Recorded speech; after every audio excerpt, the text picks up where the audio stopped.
bring us at a high level then, what economic or therapeutic trends do you believe will have the most significant impact on the medical device industry in the next 5 years? And how should medical device manufacturers prepare? Rihanna, great question. It's a multifaceted question, so I want to basically break that down very briefly into three different components. So let's just speak about the economic trends. So one thing which we are currently seeing is the rise in demand and also the access to the medical device technologies, especially in the emerging markets, the likes of Africa, Asia, Middle East, Eastern Europe. They have been identified, these particular geographies have been identified by the medical device manufacturers as a key growth area, within their own businesses itself. So that's one of the economic trend which I definitely see taking more and more momentum over the next 4 or 5 years. The other thing which is becoming very apparent very quickly is that our customers, especially in the R&D side of the things, they are now looking for techniques, products, instrumentation, which will allow them for a faster pathway from R&D to full production. They're also seeking for technology manufacturers like ourselves to create technologies for them, which creates visibility and efficiency to improve cost of ownership for them. They're looking for manufacturing solutions which can offer them, closed loop setup, factory 4.0, smart factory capabilities. And amongst all of those, there's just one more very important economic trend which I'm currently seeing as well. Like if you take and jog your memory, like maybe 5-10 years ago, a lot of those complex manufacturing applications, which no one would have ever thought that these could be automated. Now, those are being looked at very firmly and with a lot of focus to see that if they can also be automated. Placing of the devices as near as possible to the location of diagnosis, right? So to give an example, one example is catheters. Our medical device manufacturers, they're looking for techniques now where let's just take an example of catheters that one, it's as close to the diagnosis point and also minimally invasive. So those are a couple of those. I'm also working and consulting with a few of our medical device customers who are looking to innovate and create technologies where therapies previously would have required you to go into a hospital, maybe stay overnight, in the hospital itself. Now you will be able to do the same thing and get the same therapy from the comfort of your own home. You can, those are kind of like, and I'm sure Audrey will speak to those, especially on the wearable devices. That's one of the things which I'm looking at. CGMs, Audrey mentioned that, in her introduction. They're looking at reducing their footprint for patients' comfortability. We are seeing a lot of innovation in catheter-based technologies. For the first time I've seen this where it's now being used for diabetes and stroke management. So those were the economic and the therapeutic trends which I'm basically seeing. But that is a really comprehensive overview, and I really appreciate that. I'd love to hear from Audrey now, from your perspective. What are the trends or therapeutic trends that you see bubbling up?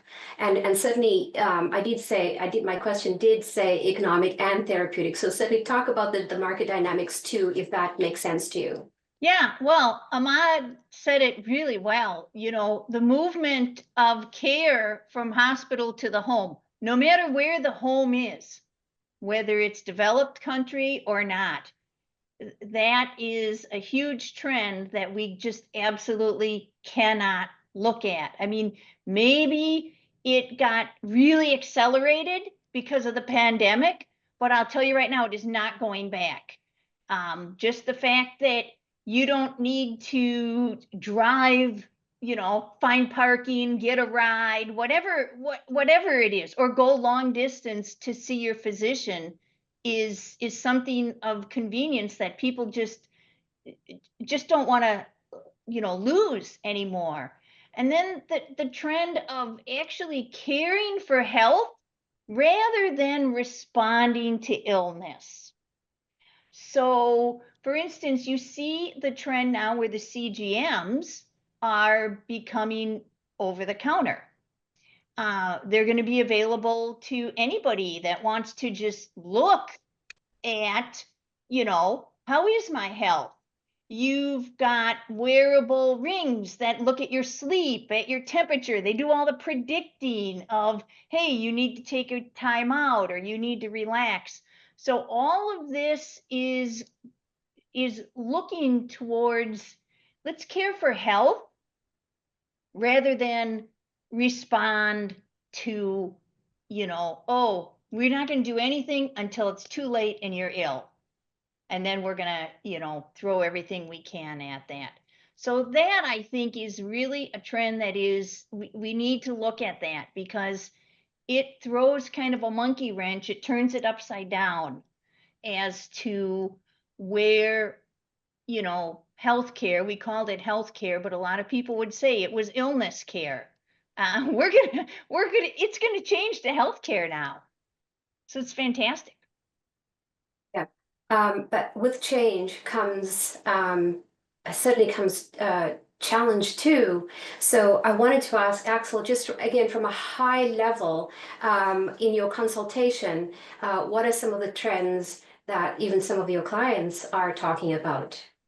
Yeah, so even though I come from a very different angle to the topic, more software and cybersecurity focused, nevertheless, the trends we are seeing are the same. Moving patients out of the hospital sooner, or don't even get in there. Remote care, hospital at home, even things like home-based therapy, home dialysis, home infusion. That is something we need to address from a cost perspective, certainly healthcare cost perspective, but also patients are more empowered these days, right? They want that. They want to stay home. They want to be cared for in their environment and want to remain productive rather than sitting in a hospital bed somewhere. But now back to my topic, cybersecurity, that obviously opens up very new avenues for cyber risks. All of a sudden, you have devices that operate on patients' home networks or public networks. All of a sudden, Audrey, you brought up the Ring and smartwatches and whatnot. You have devices that intermingle medical or semi-medical applications with personal applications. And all of a sudden, you have an app on your smartphone that monitors your health. And you also have your Facebook and your geolocation and all of that information on your smartphone. So that brings together not only a new set of exposure, because again, we are on different, less protected networks now, but also a new set of risks we hadn't thought about before. That nothing is wrong with those trends. We all want that as patients. But we also need to make sure that we properly secure these and make sure that we address any new and evolving security risks.